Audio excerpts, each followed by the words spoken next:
विदिताखिलशास्त्रसुधा जलधे महितोपनिषत् कथितार्थनिधे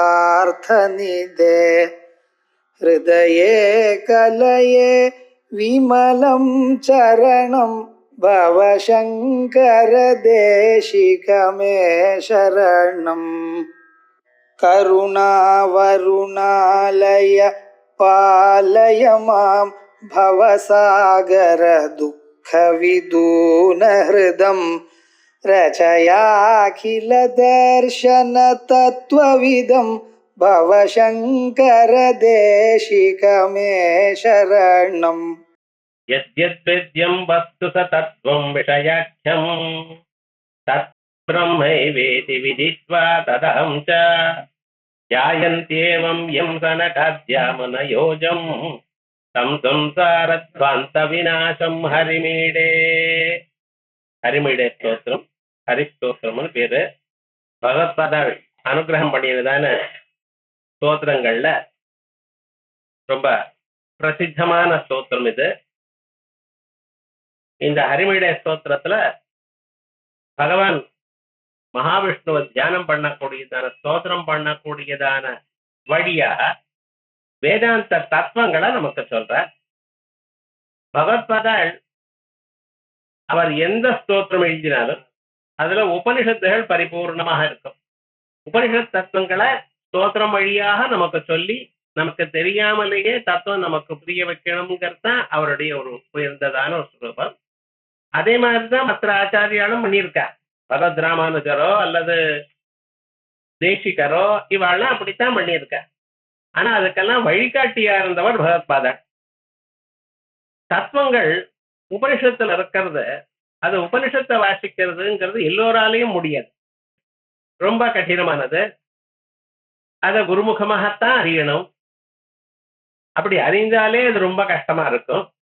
ஆனா எல்லோருக்கும் புரியணுங்கிறதுக்காக ஆச்சாரியர் என்ன பண்ணிருக்கார், அத ஒரு ஸ்தோத்திரம் பகவத் ஸ்வரூபமாக சேர்த்து வச்சு அதுல அடக்கி நமக்கு கொடுத்திருக்கார்.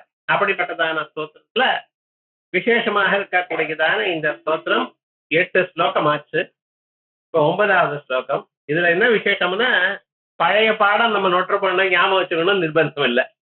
உபனிஷத்துலயோ அதுலயோ என்னன்னா அது கண்டினியூஸா இருக்கும். இவைகள்ல அப்படி இல்லை. ஒவ்வொரு ஸ்லோகமும் தனித்தனியாக ஒரு விஷயத்தை, ஆனா அந்த விஷயத்துல இருக்கிறது எல்லாம் பிரம்மஸ்வரூபத்தை தான் சொல்றது. இப்ப பாப்போம். யத்யத்வேத்யம் வஸ்து தத்வம் விஷயாக்யம் தத்தத் பிரம்மைவேதி விதித்வா ததஹம் ச த்யாயந்த்யேவம் யம் சனகாத்யா முனயः அஜம் தம் சம்சாரத்வாந்த விநாசம் ஹரிமீடே. தம் சம்சாரத்வாந்த விநாசம் ஹரிமீடேங்கிறது முன்னாலேயே சொல்லிவிட்டேன். அது ஒவ்வொரு ஸ்லோகத்திலையும் வரும். தம் அவரை வணங்குகிறேன், ஈடேன்னா வணங்குகிறேன் அர்த்தம். அவர் யாரு? சம்சாரத்வாந்த விநாசம், சம்சாரம் எனக்கூடியதான இருட்டை, காரிருட்டை, இதை போக்குறவர்.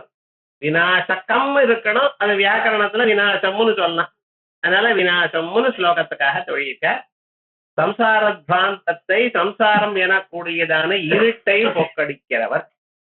சம்சாரம்ங்கிற ஒரு இருட்டு எப்படி வந்திருக்கு அப்படின்னா, வெளிச்சமாத்தானே இருக்கு. இவ்வளவு லைட் போட்டிருக்கேன், பகல்ல சூரியன் இருக்க, சம்சாரத்துல இருட்டுங்கிற இளையனர் இந்த இருட்டை சொல்லல, உள்ளூர இருக்கக்கூடியதான இருட்டை சொல்ற.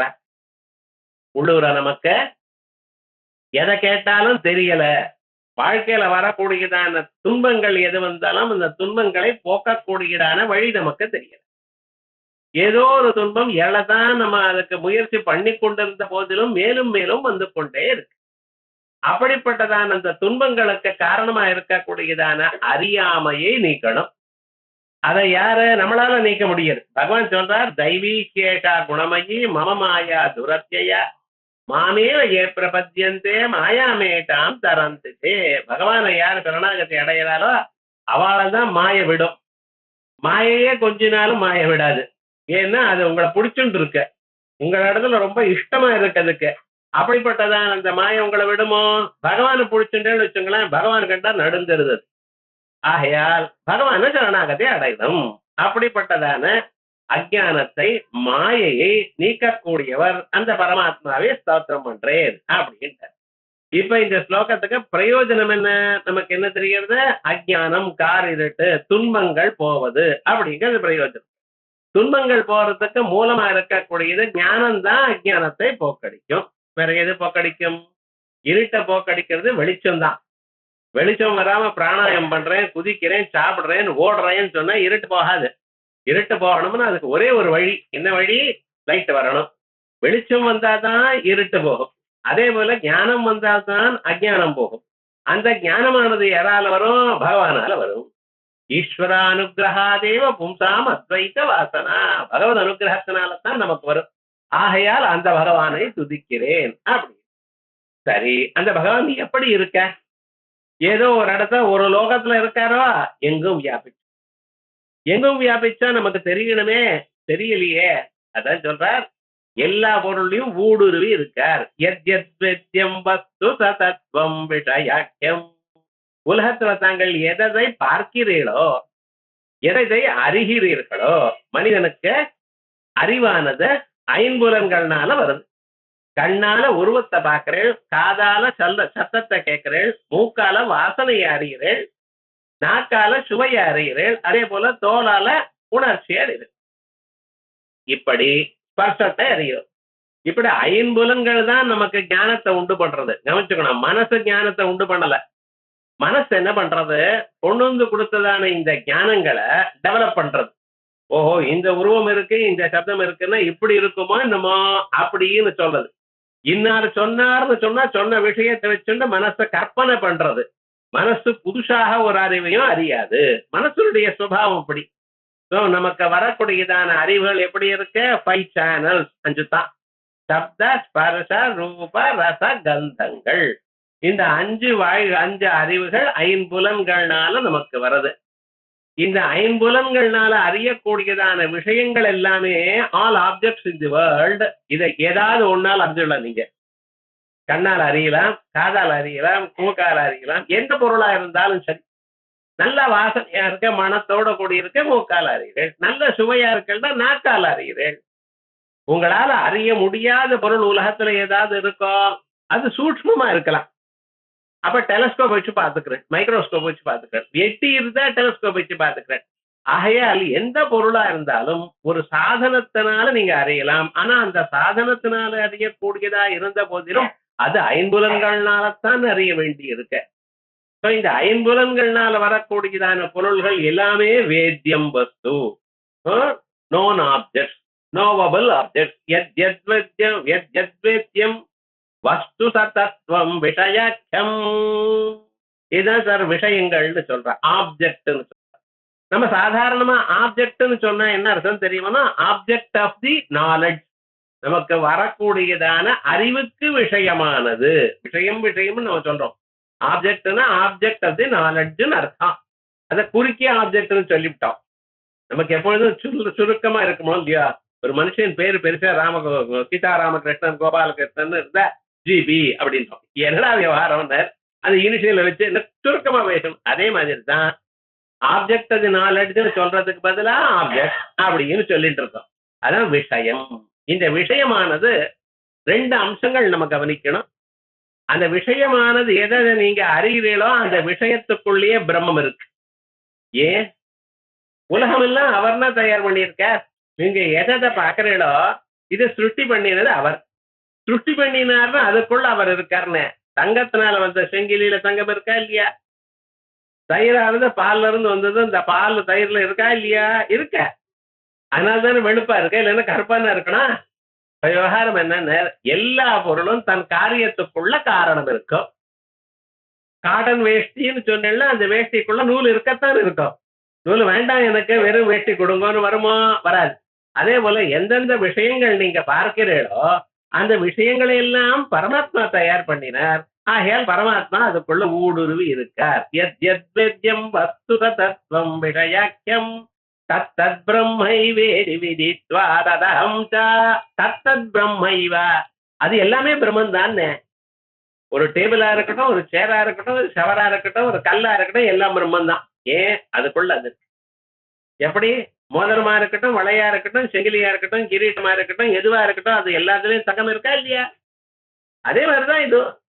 அவரிடத்துல இருந்து வந்ததான பொருள்கள் எல்லாம் அவைகளுக்குள்ள அவர் இருக்கார். ஆயால் தத் பிரம்மைவா.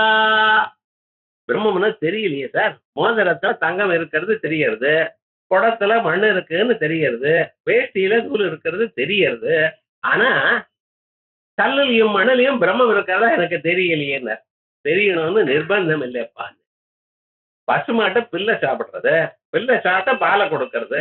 அந்த பில்லுலையும் பாலும் ஏதாவது சம்பந்தம் இருக்கா?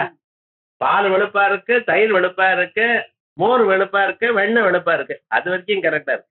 வெண்ணெய் நெய்யா மாறிடுச்சுன்னா இது பால்ல இருந்து வந்ததுன்னு சொல்றடா முடியாது. ஆகையால் எல்லா பொருளும் அது முதல்ல அதனுடைய சிமிலாரிட்டி இருக்கும். வர வர அது சிமிலாரிட்டி மாறி போகுது. அதனால அதுல இருந்து வரலேன்னு சொல்லப்படாது. பசும் பால்ல இருந்து வந்ததுனா தானே பசு நெய்ன்னு சொல்றேன். அந்த நெய்யில பசு காணப்படலையேன்னு அர்த்தம். என்ன பண்றது? முடியாது. அதே விதமாகத்தான் பொருள்கள்ல பிரம்மம் காணப்படாத போனாலும் அதுக்குள்ள அவர் இருக்கார். நீங்க ஏதோ என்ன நம்புன்னு சொல்றீங்க சார், நிஜமா அது ஏதாவது ஒரு ப்ரூஃப் வேண்டாமா அப்படின்னு கேட்டேன்னா இருக்கப்பா. தங்க செங்கிலின்னு ஏன் சொல்றேன்? தங்கத்தினால் வந்த செங்கிலினால தங்க செங்கிலிங்கிறேன். மண்குடம்னு ஏன் சொல்றேன்? அந்த குடத்துக்குள்ள மண் இருக்க, மண்ணால் செய்யப்பட்டது. அதே போலயே எந்த பொருளானையும் நீங்க சொல்லும் பொழுது அந்த பொருளை என்ன சார் சொல்றேன்? பொருள் இருக்கு, கல் இருக்கு, மண் இருக்கு, செவர் இருக்கு, மனுஷன் இருக்கான், மாடு இருக்கு. இந்த இருக்கு இருக்குன்னு சொல்லிட்டு தானே வரேன். இங்கிலீஷ்ல this is a table, this is a சேர்னு ஈஸ் சொல்லித்தானே சொல்றேன். ஏன்? அதெல்லாம் இருக்கு அங்க. அந்த இருத்தலுங்கிறது தான் பரமாத்ம ஸ்வரூபம். சத்தியம் ஞானம் அனந்தம் பிரம்மா. ஆகையால் எல்லா பொருளையும் பகவான் இருக்கார். அதனால்தான் நம்ம வேதமே சொல்றது அணோரடியான் மகதோ மகியான் ஆத்மஸ்திஜந்தோ நீதோ குஹாயாம். அணுக்கணுவா இருக்கு. ஒரு கொசு இருந்தா கொசுக்குள்ள பரமாத்மா இருக்கார். பெரிய யானை இருந்தா யானைக்குள்ளேயும் பரமாத்மா இருக்கார். அவர் இல்லாத இடம் இல்ல. அவர் இல்லைன்னா அந்த பொருளால காணப்படாது. அந்த பொருள் இல்லாம போயிடும். வேஷ்டியிலிருந்து நூலை ஒவ்வொன்றா பிச்சு எடுத்துட்டா வேஷ்டி இல்லாம போயிடுறதோ இல்லையா? அதே போல காரணமான இருக்கக்கூடியதான பரமாத்மா அவர் இல்லைன்னா இந்த பொருளே இல்லை. ஆகையால் எல்லா பொருளையும் அவர் இருக்கார். அதான் தத்வேத்யம் யத்யத்வேத்யம் வஸ்து தத்துவம் விஷயாக்கியம் தத்தத் பிரம்மை வேதி விதித்வா. அப்படி அறிந்து ததஹம் ச, நானும் பிரம்மன் தான். என்ன நான் நான் யார சார் சொல்றோம்? நான் பார்க்கிறேன், நான் கேட்கிறேன், நான் நடக்கிறேன், நான் போகிறேன், நான் உட்கார்றேன், நான் நிற்கிறேன், காலம் இது 100 தரம் நான் சொல்றேன். இந்த நான் யாரு? உள்ளூர தோணக்கூடியதான ஒரு தோற்றம். அது பரமாத்மா தான். இந்த சரீரத்தை உண்டு பண்ணினாரா? பண்ணின பிறகு கண்ணு காது மூக்குனாக்க ஒண்ணும் வேலை செய்யல, வெறுமனே அப்படியே இருக்கு, சும்மா உட்கார்ந்து. அப்ப அதை வேலை செய்யணுமா என்ன பண்ணார்? இந்த மனதுக்குள்ள தானே உள்ள பூந்துண்டார். உள்ள பூந்து ஒவ்வொன்னையும் கண்ணை நீ பாரு, காதை நீ கேளு அப்படின்னு அந்தந்த புலனை அதை பார்க்கக்கூடியதான செயலை செய்யக்கூடியதான திறமையை கொடுத்து அதுக்குள்ள உள்ள இருக்க. அவரைத்தான் நான் சொல்றேன். வேற யாரு இருக்காருங்க? ஏகோ தேவஹா. இருக்கிறவர் ஒருவர் தான். ஒவ்வொரு சரீரத்திலையும் இருக்கார். ஒவ்வொரு சரீரத்திலையும் பரிபூர்ணமா இருக்கார். ஒருவரே ஒரு இடத்துலதான் இருக்க முடியும். அத்தனை இடத்துல எப்படி இருக்க முடியும்? ஆகாசத்துல சூரியன் இருக்கார். 1000 பாத்திரங்கள்ல ஜலம் இருக்கு. ஒவ்வொரு ஜல பாத்திரத்திலையும் சூரியன் ரிஃப்ளெக்ட் ஆறோ இல்லையா? அதே விதமாகத்தான் அந்த பரமாத்மா ஒவ்வொரு மனசுலையும் பிரதிபிம்பிச்சிருக்க. அந்த மனசானது அந்த பரமாத்மாவுடைய பிரதிபிம்பம் அந்த மாத்திரத்தினால என்ன ஆயிடுது தெரியுமா? அது சைத்தன்ய மாதிரி ஆயிடுது. கண்ணாடிக்கு மேல சூரிய கிரணங்கள் விழுந்ததுமே அந்த கண்ணாடியுடைய கிரணங்கள் நம்ம மாத்து சவத்துல விழுந்ததுமே சவத்திலையும் வெளுப்பா தோன்றது. அந்த லைட் இங்க வந்துருது. எப்படி சார்? அது ரிஃப்ளெக்ட் ஆகி வந்தது. அதே மாதிரிதான் இந்த பரமாத்மாவுடைய ரிஃப்ளெக்ஷன் நம்ம மனசுல வந்ததுமே மனசு என்ன ஆயிடுது? பரமாத்மா மாதிரி ஆயிடுது. கண்ணை பார்க்கக்கூடியதான திறமை கொடுக்கறது, காதை கேட்கக்கூடியதான திறமை கொடுக்கறது, இப்படி எல்லாமும் பண்ணிட்டு இருக்காரு. ஆகையால் மனசுக்குள்ள இருக்கிறவர் யாரு? ஜலபாத்திரத்துக்குள்ள இருக்கிறது எப்படி சூரிய பிரதிபிம்பமோ அதே போல நமக்குள்ள நான் சொல்றது யாரு? பரமாத்மாவுடைய பிரதிபிம்பம். ததஹம் ச, இதுவும் நான் தான். யத்யத் வேத்யம் வஸ்து சதத்வம். உலகத்தில் இருக்கக்கூடியதான என்னென்ன பொருள்கள் என்ன இருக்கோ எல்லாமே விஷயாக்கியம் தத் பிரம்மைவா, அது எல்லாமே பிரம்மன் தான். இதி விதித்வா ததஹம் ச, இதை அறிந்து கொண்டார். அறிந்து கொண்டு என்ன பண்ணிருக்காரு, தியாயந்தேவம் இப்படியே நினைச்சுட்டு இருக்கேன் சார். எல்லாமே பரமாத்மா, நம்ம பார்க்கக்கூடியதான பொருள்கள் எல்லாம் பரமாத்மா. பரமாத்மா எங்கும் இருக்கார், முன்னும் பின்னும் புறத்தாத் பார்த்தையோ புரட்டே.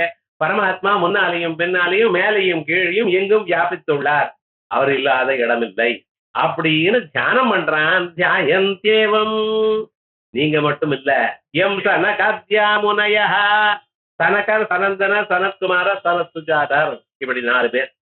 முதல்ல என்ன பண்ணினார், உலகத்துல ஹிரண்யகர்பரை உண்டு பண்ணினார். உண்டு பண்ணிவிட்டு உலகத்தை தயார் பண்ணுங்கோன்னு சொன்னார். அவர் உலகத்தை தயார் பண்றதுக்காக ஹிரண்யகர்பரை ஆரம்பிச்சார். ஆரம்பிக்கும் பொழுது முதல்ல என்ன பண்ணினார் தெரியுமா, பிரம்மதேவர் இவாளை தயார் பண்ணினார்.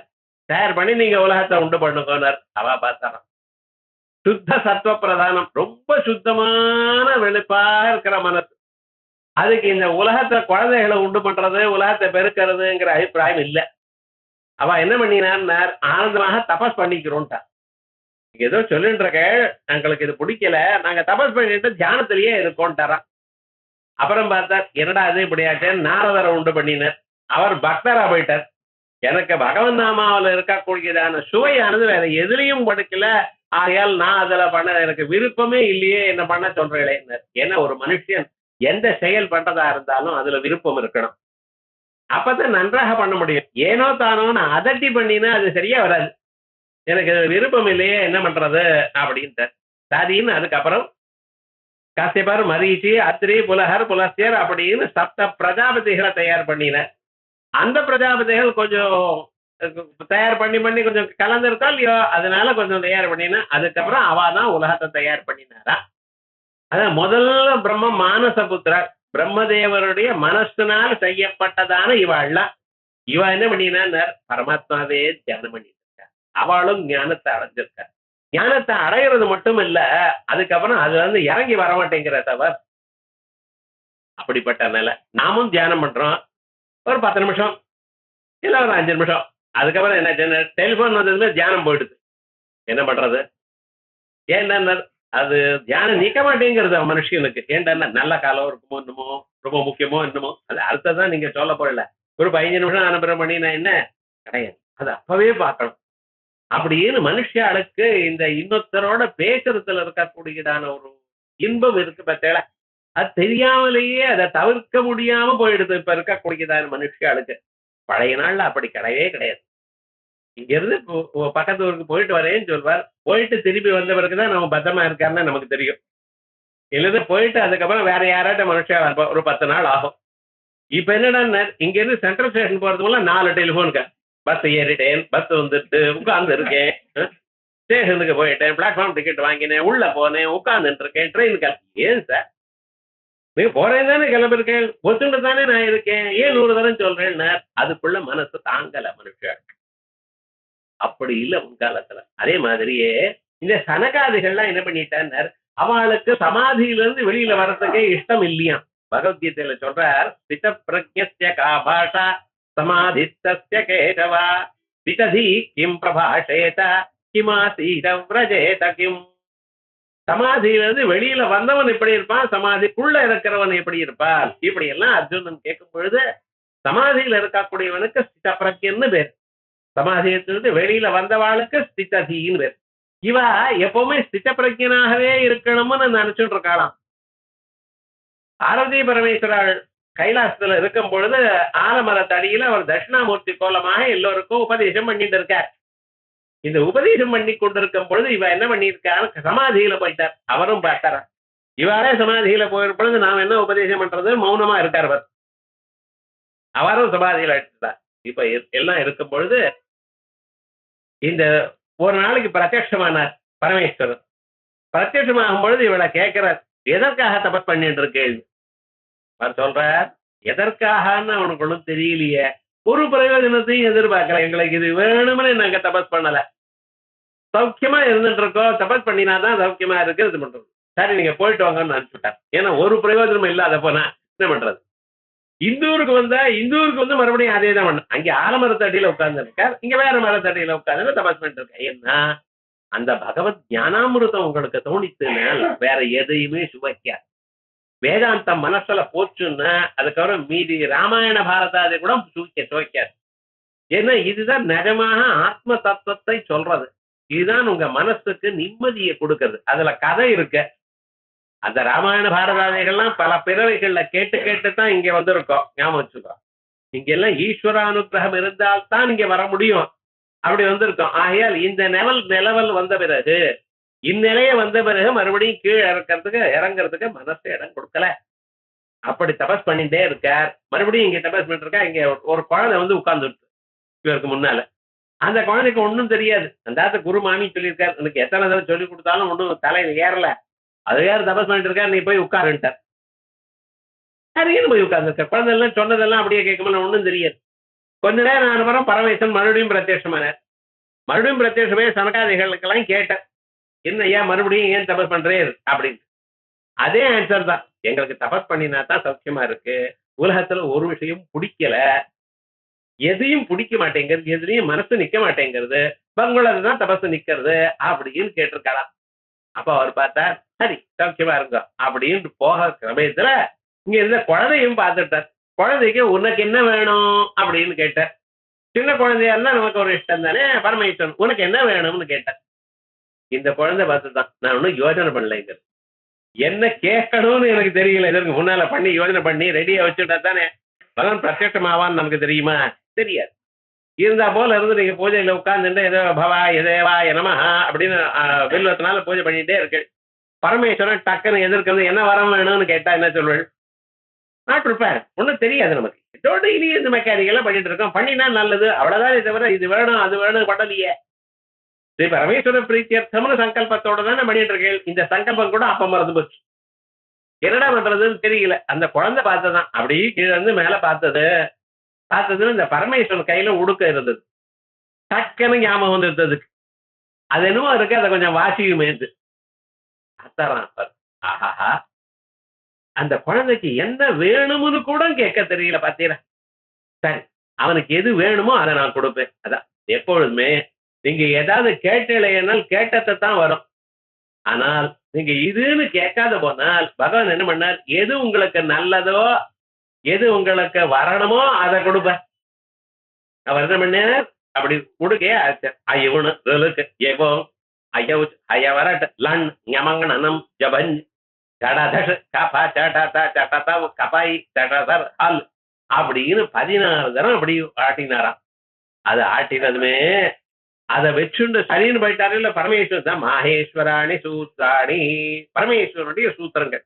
இதை வச்சுண்டு வியாக்கரணம் முழுக்க எழுதிவிட்டார் சார். 4000 சூத்திரங்களுக்கு எழுதி பாணினி வியாக்கரணமே எழுதிவிட்டார். இதெல்லாம் எதனால வந்தது? அந்த 14 சூத்திரங்கள்னால வந்தது. முதல்ல ஒரு 5 சூத்திரங்கள் பண்ணினார். அதுக்கப்புறம் 9. எப்படின்னா ஸ்ரீசக்கரத்துல 9 கோணம் 5 கோணம் இருக்குன்னு சொல்ற பாத்தீங்களா? இதுக்கெல்லாம் மூலம் அது. நந்திகேஸ்வரர் இதை கேட்டார். அவர் சும்மா இருக்கக்கூடாது, அதுக்கு ஒரு காமெண்ட்ரி எழுதிவிட்டார். அதான் நந்திகேஸ்வரர் தான் காஷிகான்னு பேர். காஷிகாங்கிற ஒரு வியாக்கியானம். அதை வச்சுண்டு எல்லாமே உபாசனா மார்க்கமாகவும் ஞான மார்க்கமாகவும் இருக்கு. எல்லாம் பரமேஸ்வரன் தான் எல்லாத்தையும் தயார் பண்ணினான்னு எழுதி கொடுத்துருக்க. ஏன் சொல்ல வந்தேன், இப்படி அந்த மகர்ஷிகள் எல்லாம் எம் சனகாத்யா முனயோஜம், சனகாதி முனிகள் எல்லாம் அந்த பரமாத்மாவை தியானம் பண்ணிட்டு இருக்காளாம். தம் சம்சாரத்வந்த விநாசம் ஹரிமீடே, எது அறியப்படுகிறதோ அப்பொருள்கள் எல்லாம் உண்மையாக, விஷயங்கள் எல்லாம் உண்மையாக பரம்பொருள் தான் என்று அறிந்து கொண்டு, அதை அறிபவனான நானும் பரமாத்மா தான் என்று அறிந்து கொண்டு யார் தியானம் செய்கிறார்களோ, எந்த பரம்பொருளை சனகாதிகளும் தியானம் பண்ணி கொண்டிருக்காரோ அப்படிப்பட்டதான பிறவையற்றதான அந்த பரமாத்மா யாருடைய நினைப்பானது நமக்கு சம்சாரம் எனக்கூடியதான காரிருட்டிலிருந்து நமக்கு மோட்சத்துக்கு கொண்டு போறதோ அப்படிப்பட்டதான பகவான் ஹரியை நமஸ்காரம் பண்ணுகிறேன். இந்த ஸ்லோகத்துக்கு அர்த்தம், யத்யத்வேத்யம் வஸ்து சதத்வம் விஷயாக்கியம் தத்தத் பிரம்மை வேதி விதித்வா ததஹம் ச த்யாயந்த்யேவம் யம் சனகாத்யா முனயோஜம் தம் சம்சாரத்வாந்த விநாசம் ஹரிமீடே. இதனால் நமக்கு என்ன தெரிகிறது, எப்படி பரம்பொருளை தியானம் பண்ணணும். தியானம் எப்படி பரம்பொருளை கணம் பண்ணு தியானம் பண்ணணும், எப்படி தியானம் பண்றது? எந்தெந்த பொருள் அறிவனுக்கு வருகிறதோ அறிவெல்லாம் பரம்பொருளே, அறியக்கூடியதான பொருள்கள் எல்லாம் பரமாத்மாவின் செயலே. பரமாத்மா இல்லாத இடமில்லை. நானும் பரம்பொருள், என்னால் பார்க்கப்படும் பரம்பொருள், எல்லாமே பரம்பொருள் அப்படின்னு தியானம் பண்ணணும். இப்படிப்பட்டதான பூர்ணமதா பூர்ணமிதம் பூர்ணாத் பூர்ணமுதச்சதே, எங்கும் பூர்ணம் தான், நானும் பூர்ணம், பரமாத்மா பூர்ணம், எங்கும் அவர் தான் இருக்கிறார் அப்படின்னு. அதனால்தான் பூர்ணமா இருக்கிறதுனால்தான் அவருக்கு புருஷன் என்று பெயர். பூர்ணத்வா புருஷா அப்படின்னு. அப்படிப்பட்டதான அந்த பரமாத்மாவை இப்படி தியானம் பண்ணணும்னு இந்த ஸ்லோகத்தை நமக்கு சொல்லிருக்கார். தியான முறை எப்படி தியானம் பண்ணணும் நமக்கு தெரியாது, உபனிஷத்துல இருக்கு. ஆனா அத இப்படி தியானம் பண்ணணும்னு இங்க சொல்லல. எங்கும் பரமாத்மா உள்ளார் அவ்வளவுதான் சொல்றது இங்க. ஆனா நீர் எப்படி தியானம் பண்ணணும்ங்கிறது இது போல பிரகரணங்கள்ல தெரியும். ஒரு தியான முறைய நமக்கு சொல்றார். அடுத்த ஸ்லோகத்துல இதுக்கு வேற விதமா சொல்றார். எல்லோருக்கும் ஒரு மாதிரி இருக்கார். சில பேருக்கு சில தியான முறை கிட்டும். அவ எந்தெந்த வழியில பழகி இருக்காளோ அதுக்கு தக்கவார ஜன்மாந்தர வாசனை சம்ஸ்காரம் எப்படி இருக்கோ அதுக்கு தக்கவாரத்தான் வரும். டக்குன்னு சில பேருக்கு கோபம் வரும், சில பேர் டக்குன்னு யாராவது வார்த்தையை பேசி விடுவா, சாதாரணமா இருக்கும் பொழுதே பேசி விடுவா. ஏன்? அதாவது அந்த வழக்கம். தியானம் பண்ணினா தான் போகும். யாரையும் தப்பு சொல்லக்கூடாது. வழக்கம் அது. அந்த சம்ஸ்காரங்கள் வாசனைகள்லாம் டக்குன்னு போயிடுமோ? போகாது. ஆனா அதை தியானம் பண்ண, ஜபம் பண்ண பண்ண பண்ண கொஞ்ச நாளைக்கு அது நாளடவுல குறையும். நல்ல வழக்கங்கள் அவ்வளவு சுலபமாக வரதில்லை மனுஷியாள். ஏன்? நல்ல மனுஷியால் குறைச்சலோ இல்லையா? லோகத்துக்கு இப்படி இருந்துருக்க தமோ குண பூயிஷ்டமா இருக்கக்கூடியதான மனுஷியால் அவளோட தான் பழகிறோம். பழகும் பொழுது அதே வாசனைத்தான் நமக்கு வர்றது. அதை நீங்க போக்கடிக்கணுமையான, நீங்க சுத்தமாக்கி கொள்ளணுமையான அதுக்கு முயற்சி நீங்க பண்ணணும். என்ன பண்ணணும்? பகவானுடைய நாமாவை சொல்லணும், அவருடைய மந்திரத்தை ஜபிக்கணும், அவரை தியானம் பண்ணணும், உபனிஷத்துகளை கேட்கணும். இப்படி சிரவண மனன நிதித்தியாசனங்களால்தான் நாம் முன்னேறலாம். அதற்காக ஒரு வாசனையை சொன்னார். எல்லோராலையும் இது பண்ண முடியுமா? பண்ண முடியல. அப்படிப்பட்ட இருக்கிற வாழ்க்கை என்ன சொல்றது? அடுத்ததாக சொல்றார், யத்யத்வேத்யம் தத்ததஹம் நேதி விஹாய ஸ்வாத்மஜ்யோதிர்ஞானமயானந்தமவாப்ய தஸ்மின்னஸ்மித்யாத்மவிதோயம் விதுரீஷம் தம் சம்சாரத்வாந்த விநாசம் ஹரிமீடே. இதற்கு முன்னால சொன்னதுக்கு இது மாறுதலா இருக்கு. இதுக்கு முன்னால ஒரு உபாசனை சொன்னேன். அந்த உபாசனை என்ன சொல்றது? மத்தியமாதிகாரி. சாதாரணமாக உலகத்துல இருக்கிற மனுஷாள் அத்தனை பொருளையும் பார்க்கிறார், சுவைக்கிறார், ரசிக்கிறார். வெறுமை தனியா உட்கார முடியறதா? இல்ல. ஏதோ ஒன்று பார்க்கணும், ஏதாவது கேட்கணும், யாரோட ஏதாவது பேசணும், சும்மா இருக்க முடியல. ஒரு மனிதன் சும்மா ஒரு கணமும் இருக்க முடியாதுன்னு சாஸ்திரமே சொல்றது. நஹி கஷ்டித் கடமபி ஜாது திஷ்டதி அகர்மகிருத். யாரும் ஒரு கணமும் ஒரு செயலும் செய்யாமல் இருக்க முடியாது. அவனை ஏதாவது பண்ணிட்டே இருக்கணும். என்ன பண்றான்னு தப்பத்தட்டா பண்ணிட்டு இருக்கான். இது பண்ணப்படாதோ அது பண்ணி அவன் தெரியலையே, சும்மா இருக்க முடியலையே. ஆகையால் அவர் என்ன பண்ணினார்? உன்னாலையும் சும்மா இருக்க முடியல. அவன் சும்மா இருக்க முடியாதவன் நீ என்ன பண்ற? உலகத்தை பார்த்து கொண்டிருக்காய், உலகத்துல ஈடுபட்டு கொண்டிருக்காய். எதை பார்க்கிறையோ, எதனெல்லாம் உனக்கு அறிவு வருதோ அவை எல்லாம் பரம்பொருளாக நினைச்சுப்பார் அப்படின்னு அந்த உபாசனம் தெரியும். இந்த உபாசனம் கொஞ்ச நாள் பண்ணினா என்னாச்சுன்னு, அதை பரம்பொருளாக பார்க்க பார்க்க நமக்கு என்னாச்சுன்னு, அதுல ஒரு அந்த விஷயத்துல பற்றுறதுல போய் பரம்பொருளை தான் பிடிச்சுட்டு இருக்க மனசு. நாம் எதை பார்க்கிறோமோ அதுல ஆகிடுறது மனசு. நாம் இத்தனை நாளா எல்லாம் பரமாத்மா எல்லாம் பரமாத்மா நினைக்க, எல்லா பொருளும் பரமாத்மா இருக்க, பொருளை விட்டுட்டு பரமாத்மாவே மனசை நினைக்க ஆரம்பிச்சது. பரமாத்மாவை நினைக்க ஆரம்பிச்சதுமே இப்ப என்ன ஆயிடுச்சுன்னு, இப்ப அந்த பொருள் இடத்துல இவன் மனசு நாடல, போகல. அப்ப என்ன பண்றதுன்னு அப்ப சொல்றார், யத்யத்வேத்யம் தத்ததஹம் நேதி விஹாய ஸ்வாத்மஜ்யோதிர்ஞானமயானந்தமவாப்ய. இத்தனை நாள எதை பார்க்கிறேனோ, எதை சுவைக்கிறேனோ, எதை ரசிக்கிறேனோ எல்லாம் பரமாத்மா என்று நினைத்தேன். இப்ப சொல்றார், அது அப்படி இருக்கட்டும். நீ எதை பார்க்கிறையோ அது நான் இல்லைன்னு தெரிஞ்சுக்கோ. எதை பார்க்கிறேனோ அது நான் இல்லை. ஏன்னா நான் எதை பார்க்கிறேனோ அதை நான் எப்படி சொல்றேன்? இதுங்கிற எந்த பொருள் எதை நாம பார்க்கிறோமோ அதை என்ன சொல்றோம்? இது. எட்டி இருந்தால் அது, இது அது என்று சொல்கிறேனே ஒழிய நான் என்று சொல்கிறேனோ? கொஞ்சம் யோசனை பண்ணி பாருங்க. எந்தெந்த பொருள், அது எவ்வளவு விலை மிகுந்த பொருளா இருக்கட்டும், உபயோகம் இல்லாத பொருளா, இது குப்பை அப்படிங்கிறோம். சாரி தங்கம் எடுத்து பத்திரமா வீங்கோ அப்படிங்கிறான். எது விலை மிகுந்ததா இருக்கட்டும் இல்ல உபயோகம் இல்லாததா இருக்கட்டும் இது என்றுதான் சொல்லி வழக்கம். அதே போலயே எட்டி இருந்தால் அது என்பேன். அதுன்னு சொன்னாலும் நான் அங்க போனேன்னு அது இது ஆயிடுதுன்னு இது ஆயிடுது. அங்கே போய் இந்த பொருளை அதுங்கிறேன். அங்கே போன பிறகு இங்க இருந்து நான் எதை அதுன்னு சொன்னேனோ அது இதுங்கிறேன். அப்படித்தானே வழக்கம்.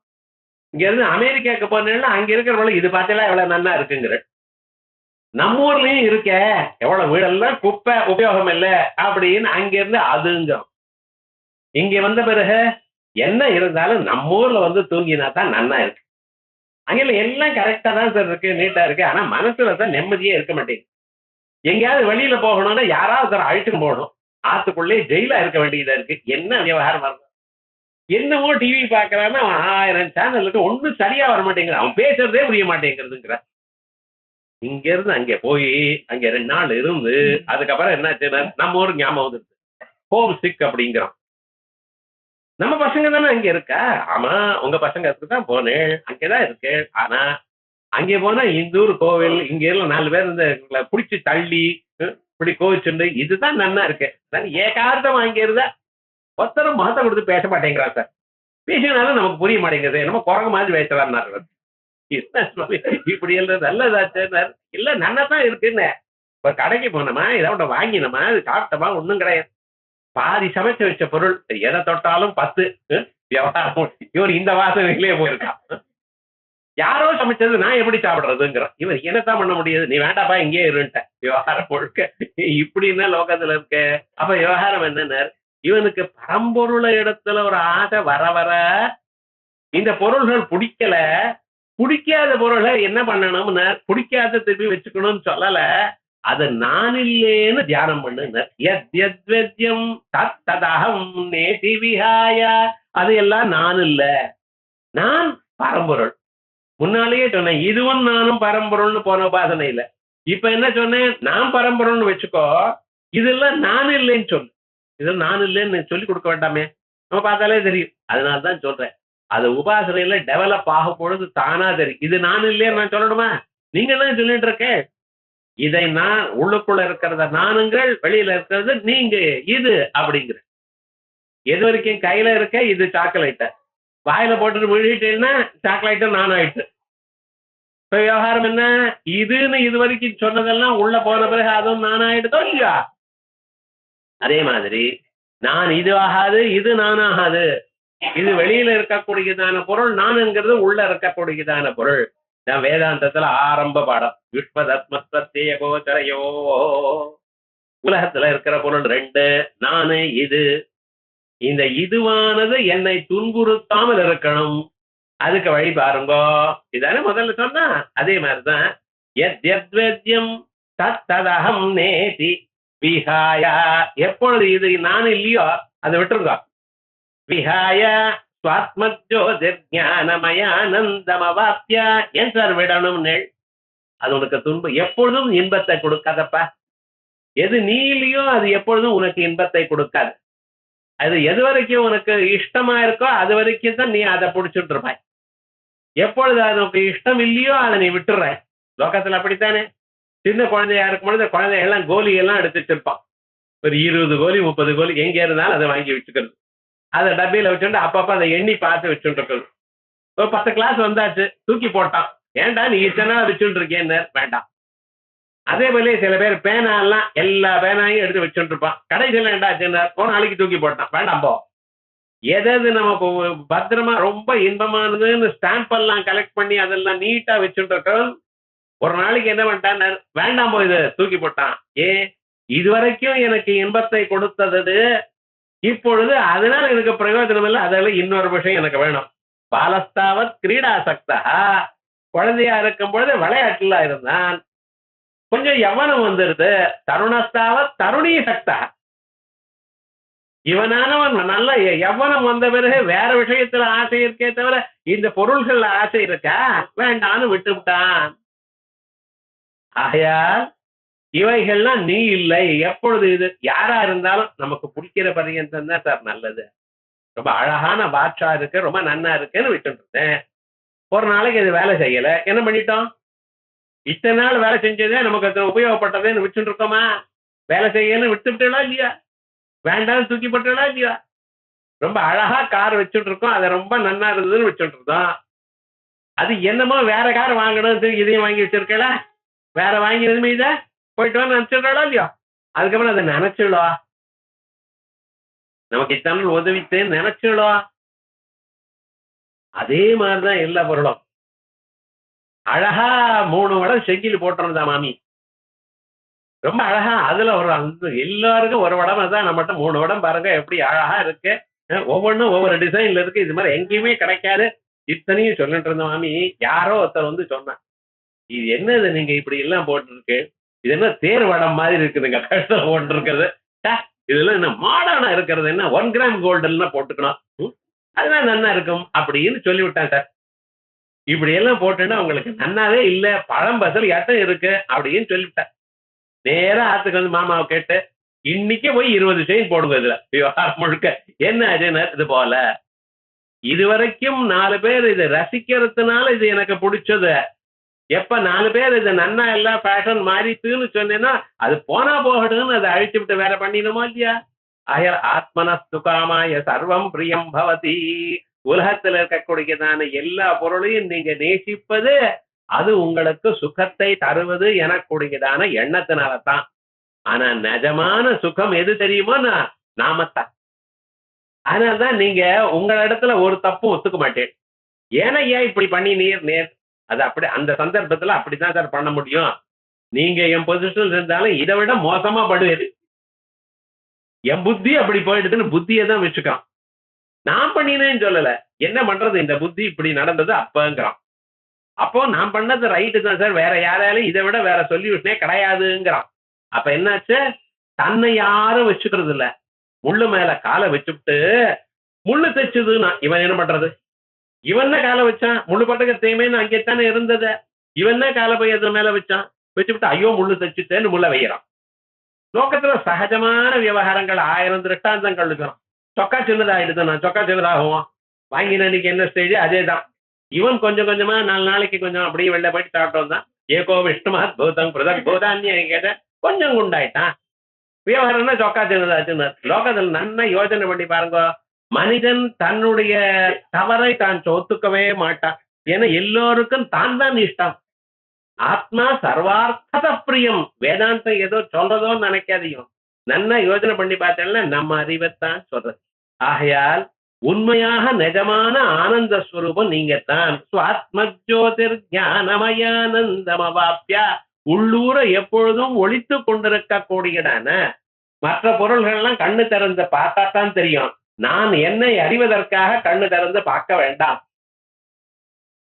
வாசிக்க வேண்டாம், அதே போலயே சுவைக்க வேண்டாம். ராத்திரி திடீர்னு 1 மணிக்கு எழுந்துட்டேன், லைட் எல்லாம் ஆஃபா இருக்கு, நான் இருக்கேன் தெரியறதா இல்லையா? கண்ணு திறந்தாதான் தெரியுமா? நான்கிறது தானா தெரியறது சார். அதான் சுவாத்மஜோதி. அது தானா ஒழித்து கொண்டே இருக்கு. புலன்களுடைய தயவு வேண்டியதில்லை, வெளிச்சத்தினுடைய தயவு வேண்டியதில்லை. என்னை அறிவ, என்னை அறிய இன்னொரு பொருளுடைய தயவு வேண்டியதில்லை. சுவாத்மஜோதி ஞானமயானந்தமவாப்யா. ஞானஸ்வரூபத்தை அடைந்து தஸ்மின் அஸ்மித்யாத்மவிதோயம் விதோ. இதுதான் சுவாமி நானு. இது வரைக்கும் என்னமோ ஏதோ நினைச்சிட்டேன்னு, சரீரம் நான் இல்ல, மனசு நான் இல்ல, பிராணன் நான் இல்ல, புலன்கள் நான் இல்ல, இவர்களுக்கு அப்பாற்பட்டதாக உள்ளூர ஒரு ஜோதிஷ் ஸ்வரூபம் விளங்கி கொண்டே இருக்க. அந்தர் ஜோதிர் பகிர் ஜோதி ஜோதிர் ஜோதி சதாய அப்படின்னு உள்ளூர அந்தர் நிரந்தர மனிதன மேகமானே ஏதோ ஒரு ஜோதி பிரகாசித்துக் கொண்டிருக்கல்லவா, அந்த ஜோதி இல்லவா நான். தஸ்மின் அஸ்மீதி ஆத்மவிதோ எம் விதோ. உபனிஷத்தெல்லாம் வாச மகான்கள் இந்த தத்துவத்தை அறிஞ்சிருக்காங்க. சரீராதிகள் எதிரிக்தமாக சர்வாத்மாவாக ஒரு பரமாத்மா இருக்கு என்று அறிந்து கொண்டிருக்காளே, அந்த பரமாத்மா தம் சம்சாரத்வந்த விநாசம் அறிமீடே. இதுல 2வது உபாசனை எப்படி சொல்லிருக்கார், பகவானை எப்படி நாம் அறியணும். முதல்ல எல்லா பொருளும் அறியக்கூடியதான பொருள் எல்லாம் பரம்பொருள் என்று நினை முதல்ல. இப்ப என்ன சொல்லியிருக்க, வெளியில இருக்கிற பொருள் எல்லாம் நீ இல்ல, நீ ஆனவன் உள்ளூர இருக்கக்கூடியதான 5 கோஷங்கள் என்ன, ஜாகிர சொப்ன சுஷுப்தியாதிகள் என்ன, இவைகளுக்கு உள்ளூர இருக்கக்கூடியதான ஒரு பரம்பொருள் நீ அப்பா. அப்படின்னு உள்நோக்கி பாருங்க அப்படின்னு அந்தர் திருஷ்டியானது இந்த ஸ்லோகத்துல சொல்லியிருக்கு. சில பேருக்கு வைராக்கியம் வந்தவாளுக்கு இந்த உபாசனை, வைராக்கியம் வரத்துக்கு முன்னால இருக்கிறவாளுக்கு அந்த எண்ணம், வைராக்கியம் வரதுக்கு முன்னால 9வது ஸ்லோகம், வைராக்கியம் வந்தவாளுக்கு இந்த உபாசனை. யத் யத் வித்யம் தத்ததஹம் நேதி விஹாய ஸ்வாத்மஜ்யோதிர்ஞானமயானந்தமவாப்ய தஸ்மின்னஸ்மி இதி ஆத்மவிதோயம் விதுரீசம் தம் சம்சாரத்வாந்த விநாசம் ஹரிமீடே அப்படின்னு அடுத்ததாக ஒரு ஸ்லோகம் ஆச்சு. அதுக்கு அடுத்தது ஹித்வா ஹித்வா திருஷ்யமசேஷம் சவிகல்பம் மத்வா சிஷ்டம் பாத்ருசி மாத்திரம் ககனாபம் த்யக்த்வா தேஹம் யம் பிரவிசந்த்யச்யுத பக்தாः தம் சம்சாரத்வாந்த விநாசம் ஹரிமீடே. ஹித்வா ஹித்வா திருஷ்யமசேஷம் சவிகல்பம், உலகத்துல நீங்க பார்க்கக்கூடியதான பொருள்கள் எது எது இருக்கோ அதெல்லாம் நிஜமாக அது பரம்பொருளாக இல்லை, அதுலயே தோஷம் இருக்கு. தோஷம் இல்லாத பொருளை ஏதாவது ஒன்ன காட்டுக்க பார்க்கலாம். இப்ப நன்னா இருக்க போலத்தான் இருக்க, சாப்பிடுறப்ப வடையெல்லாம் சாப்பிடும் பொழுது 1 2 3 ரொம்ப நன்னா இருக்கே, சுவையா இருக்கேன், நாளைக்கு வயிற்று வலிக்கிறப்ப தெரியும். நம்ம என்ன பண்றோம், தீபாவளி அன்னைக்கு 4 ஸ்வீட்டை வச்சுட்டு மாப்பிள்ளை வந்ததுமே பக்கத்துல ஒரு லேக்கியமும் வச்சுட்டு இருப்பா. இப்ப எல்லாம் வைக்கிற அளவு இல்லையே தெரியல. என்னன்னா இதோட அதை சேர்த்தா தான் நாளைக்கு சௌக்கியமா இருப்பாள், இல்லைன்னா நாளைக்கு டாக்டர் எங்கேன்னு தேடுவேன். விவகாரம் என்ன, எந்த பொருள் நீங்க பார்த்தாலும் அந்த பொருள்ல நல்லதும் இருக்கு கெட்டதும் இருக்கு. அது உங்களுக்கு துன்பத்தையும் கொடுக்கிறது, துன்பத்தை கொடுக்காத பொருள் ஒன்றும் இல்லை. அழகான டிவி வாங்கினா சார் 1,20,000 ரூபாய், என்ன அழகா இருக்கு, சின்ன இருக்கு, பார்த்தா ரொம்ப நன்னா இருக்கு, எல்லாரும் பார்த்து எங்கிருந்து இவருக்கு காசு வந்தது, எப்படி வாங்கினார், ரொம்ப நன்னா இருக்கேன்னு சொன்னார். நன்னா இருக்க 2-3 வருஷம் யார்ட்டையும் இல்லை, என்னன்னா ஃபாரின்ல இருந்து வரவழைச்சேன்னு எல்லாருக்கும் காட்டிட்டு இருந்தார். ஒரு நாளைக்கு சுவிட்ச் போட்டா வரல, என்னடா ஆச்சுன்னார். அவள்லாம் அன்னைக்கு சரி உங்க அட்டம் வரல, எங்காவது போய் எங்க டிவியே பாத்துக்கிறேன்னு பார்க்க ஆரம்பிச்சுட்டான். இவன் பின்னால நோண்டுறான், முன்னால நோண்டுறான், யாரையோ கூப்பிட்டான், வந்து பார்த்தா சார் இதை ரிப்பேர் பண்றதுக்கு அங்க இருந்து வர வேண்டியதான்ட்டான். இது என்ன பண்ண முடியாது, இதை பேக் பண்ணி அந்த ஊருக்கு அனுப்புங்க அப்படின்னு. என்ன ஆச்சுன்னு, வாரண்டி இருக்கான்னு, நேத்தோட முடிஞ்சதுன்னு. அது அப்படிதான் விவகாரம் முழுக்க. அது கரெக்டா என்னைக்கு வாரண்டி முடியறதோ அடுத்த நாள் அது படுத்துக்கும். என்ன பண்றது, அதை எடுக்கவும் முடியல, அது என்னவும் பண்ண முடியல. என்னடா ஆச்சுன்னு ஆத்துல எல்லாரும் குழந்தைகள என்னப்பா இப்படி வாங்கினீங்க, இன்னைக்கு கிரிக்கெட் மேட்ச் ஆச்சான்னு அங்கே போயிட்டான். விவகாரம் முழுக்க எப்படி போயிடுத்து பார்த்தல. எது நமக்கு இத்தனை நாளா சுகத்தை கொடுத்ததோ அது நம்மளை விட்டு போகும் பொழுது நமக்கு அவ்வளவு துன்பத்தை கொடுக்கிறது. எல்லா பொருளும் அப்படித்தான். எது மட்டும் இன்பத்தையே பரிபூர்ணமாக எப்பொழுதும் கொடுக்கக்கூடியதான பொருள் ஒன்ன காட்டுங்க பார்க்கலாம். நம்ம பொண்ணு இருக்காளேன்னு, ஆமா ரொம்ப நல்லது, அதை கண்டா இவருக்கு ரொம்ப இஷ்டம். இது என்னாச்சுன்னு கல்யாணம் பண்ண ஆரம்பிச்சார். தாலி ஏற வரையட்டும், இது எங்க அப்பா எனக்கு வாங்கி கொடுத்தாரு, எங்க அப்பா வாங்கி கொடுத்தாரு, என்ன எதுன்னு தாலி ஏறித்து. அதுக்கப்புறம் என்ன, அப்பா இதெல்லாம் எங்க ஆத்துக்கு அனுப்புட்டார். என்னம்மா எங்க ஆத்துக்கு அனுப்புகிறேன்னு விவகாரங்கிறேன். கல்யாணம் எடுத்து மேல அந்த நம்ம தேசத்தினுடைய ஒரு சம்பிரதாயம் பாருங்க. இது வரைக்கும் இங்கதான் இந்த வீடு எனதுங்கிற, கல்யாணம் ஆன அடுத்த க்ஷணத்துல இருந்து எல்லாம் எது வந்தது எல்லாம் விடாத, கிஃப்ட் எல்லாம் கரெக்டா எழுத எங்க ஆத்துக்கு அனுப்பிச்சு பத்திரமா வை அப்படிங்கிற. இன்னமா இப்படி பண்றேன்னு அதான் விவகாரம். அப்ப என்னாச்சு, இது வரைக்கும் நமதுன்னு நினைச்சுன்றதுதான பொண்ணு இனிமேல் அடுத்த க்ஷணம் நமது இல்ல. அம்மா அழுதுண்டேன்னு அனுப்புற பொண்ணு ஆத்துக்க, உட்காத்துக்கு அனுப்புறப்ப அழறாளே, ஏன் இத்தனை நாளா என் செல்லமா இருந்தாலே இனிமேல நான் பார்க்க முடியாத. எது நமக்கு இவ்வளவு சுகத்தை கொடுத்ததோ அதுவே இன்னைக்கு துன்பத்தை கொடுக்கிறது. லோகத்துல யோஜனை பண்ணி பாருங்க, எப்பொழுதுமே சுகத்தை மட்டும் கொடுக்கக்கூடியதான பொருள் ஒண்ணு பார்க்க முடியுமா, நீங்க முடியாது. ஆகையால் ஞானிகளா இருக்கிறவா என்ன, எதுலையும் பற்றுதல் வச்சுக்கிறது இல்லை. ஹித்வா ஹித்வா திருஷ்யமசேஷம் சவிகல்பம். சவிகல்பம், இதுவா அதுவா, இப்படி இருக்கா அப்படி இருக்கா, எல்லா பொருளும் அப்படித்தான் ஒரு விகல்பத்தோடத்தான் இருக்க. விகல்பம்னு என்ன அர்த்தம், இப்படின்னு சொல்லலாம் அப்படின்னு சொல்லலாம். அதுல வித்தியாசம், சிலது 90% நன்னா இருக்கும், 10% தோஷம் இருக்கும். சிலதுல 90% தோஷம் இருக்கு, 10% நன்னா இருக்கு. ஒன்னும் சொல்ல முடியல விவகாரம் முழுக்க. அது மாதிரி ஹித்வா ஹித்வா திருஷ்யமசேஷம், எதை தாங்கள் பார்க்கிறீர்களோ சுவைக்கிறீர்களோ அறிகிறீர்களோ எல்லாமே ஒரு நாளைக்கு நமக்கு துன்பத்தை கொடுக்கக்கூடியது. அதனால்தான் அதுக்கு விஷயம்னு சொல்லிட்டு இருக்கலாம் இல்லையா, அதுக்குள்ள விஷம் இருக்கு. விஷயத்துக்குள்ள விஷம் இருக்கு. அந்த விஷமானது எப்படி ஆக்ட் பண்ணும் மனுஷாளுக்குன்னு தெரியவே தெரியாது. ஏன் பத்திரமா இருக்கணும். பொருளை நீங்க கையாளும் பொழுது எது வரைக்கும் நமக்கு இன்பத்தை கொடுக்குமோ அது வரைக்கும் தான் வச்சுக்கணும். அதிகமாக அதுல பற்றதை இருக்கப்படாது, ஈஷிச்சுண்டு இருக்கப்படாது. எந்த பொருளையும் ரொம்ப அது இல்லைன்னா நான் பிராணம் விடுறவேன்னு நினைக்கவே படாது. அப்படி பழகணுங்கிறார். ஹித்வா ஹித்வா திருஷ்யமசேஷம் சவிகல்பம் மத்வா சிஷ்டம் பாதிருஷி மாத்திரம் ககனாபம்.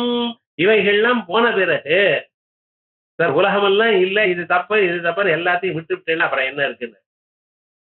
ஒரு பொண்ணு கல்யாணம் பண்ணி கொடுத்தா அந்த பொண்ணை யாருக்குனார்? ஆயுர்வேத டாக்டருக்கு. இது என்னடா பிராரம்பம்?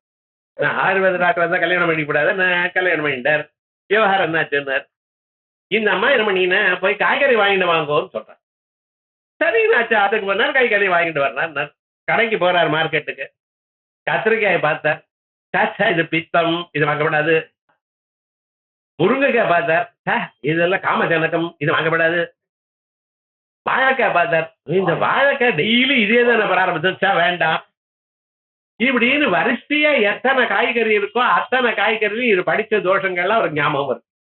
கடைகள் என்னடா வெறும் கொத்தமல்லி மட்டும் வாங்கிட்டு வர, நான் என்ன பண்ணுவேங்கிறது அந்த மாதம். என்னடா விவகாரம்? ஒண்ணுமே இல்லையே. எல்லாத்துலயும் தோஷம் பார்க்கிறார் அவர். என்ன பண்றது? தோஷம் இல்லாத பொருள் உலகத்துல இருக்கோ? அப்படி நான் உலகத்துல எதிரியும் தோஷம் இருக்குன்னு பார்த்தேன்னா உலகத்துல வாழவே முடியாது சார். எல்லா பொருளையும் ஏதோ ஒரு இன்பம் துன்பம் கலந்துத்தானே இருக்க. மனிதனா இருக்கிறவன் என்ன பண்ணணும்? துன்பத்தை நீக்கி இன்பத்தை மட்டும் பெற முயற்சி பண்ணணும். அது என்ன புத்திசாலித்தனா? நீங்க எல்லாத்தையும் விட்டுருங்களேன்னு. நீங்க சொல்றது நன்னாத்தான் இருக்கு, ஆனா விவகாரம் என்ன, சில சமயத்தில் நீக்க முடியாதான ப்ராப்ளம் வருது. அண்டா பாயசத்துல ஒரு பல்லி விழுந்துருது, சாப்பிடு விழான்னா அது அமிர்தத்தோட கொஞ்சம் விஷம் கலந்துருது. பிரிக்க முடியுமோ? முடியாது சார். டிவியில வேணா காட்டலாம், சிரிக்கிறதுக்காக காட்டலாம், ஆனா விவசாயம் முடியாது, சாப்பிட முடியாது. அப்ப விவகாரம் என்ன? உலகம் அப்படி.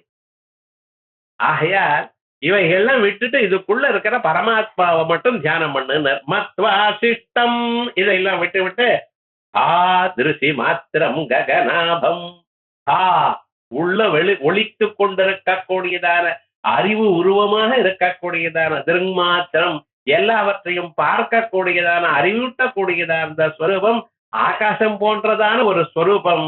அதை பாரு. தேகம் இப்படி தியானம் பண்ணிட்டு அந்த பரம்பொருள் எப்படி இருக்கார்? அறிவு ரூபமா இருக்கார், ஒளிமயமாக இருக்கார். இப்படி எல்லா பொருளும் போன பிறகும் அவர் இருக்கார். உலகமெல்லாம் அழிந்து விட்டது பிறகும் அவர் இருக்கார். அப்படிப்பட்டதான ஸ்வரூபம். தேகம் எம் பிரவிசந்தி அச்சுத பக்தாக.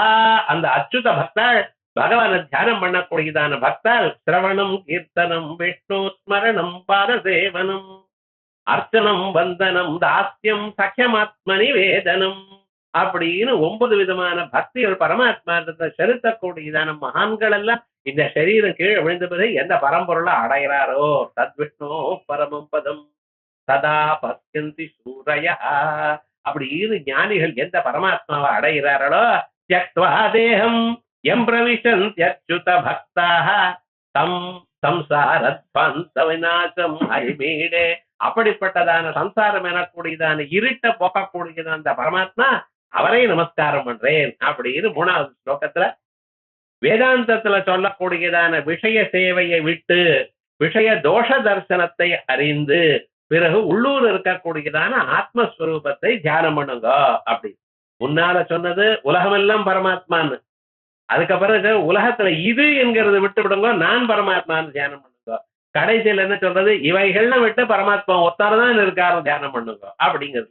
ஹித்வா ஹித்வா திருஷ்யமசேஷம் சவிகல்பம் மத்வா சிஷ்டம் பாத்ருஷி மாத்திரம் ககனாபம் த்யக்த்வா தேகம் எம் பிரவிசந்தி அச்சுத பக்தாக தம் சம்சாரத்வாந்த விநாசம் ஹரிமீடே அப்படின்னு 3 விதமான உபாசனைகள், 3 விதமான தியானங்கள் எப்படி பண்ணணுமோ தனித்தனியாக அங்கெங்க உபனிஷத்துல சொன்னதான ஸ்வரூபம் நமக்கு எடுத்து சொல்லியிருக்கார். இதுக்கு மேல் பாகம்